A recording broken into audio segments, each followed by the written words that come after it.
இப்ப நீங்க இருக்கிறீங்க, நான் இருக்கிறேன், ஆசிரியர் இருக்காங்க, அரசு ஊழியர் இருக்கிறாங்க. எல்லாரும் எனக்கு சம்பளம் பத்தல, எனக்கு எனக்கு வசதியா இல்ல, நான் அந்த கம்பெனிக்கு போறேன், இந்த கம்பெனிக்கு போறேன், வேலைக்கு வரமாட்டேன் அப்படிலாம் சொல்லுவாங்க.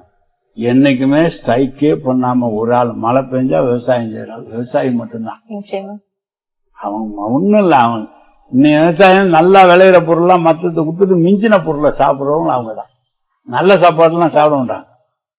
களத்துல கடைசியா மிஞ்சது பாருங்க, அதுதான் சாப்பிடும். அது அவங்க தான் கும்பிடணும். இன்னும் சொல்ல போனா தஞ்சாவூர் மாவட்டத்தில் இருக்க விவசாயிகளை கும்பிட்டே ஆகணும். மற்ற ஊர்ல எல்லாம் ஃபேக்டரி கட்டாங்க, இடம் விட்டாங்க, 4 கோடி 5 கோடிக்கு இடத்த விட்டுட்டான், வசதி ஆயிட்டாங்க. இன்னும் அந்த நெல்லை கட்டுக்கிட்டு நட்டு இன்னும் உற்பத்தி பண்ணிட்டு இருக்காங்க. எங்க திருச்சியெல்லாம் கூட வாழை வச்சு பணப்பயிர் உண்டு பண்ணிடுவாங்க.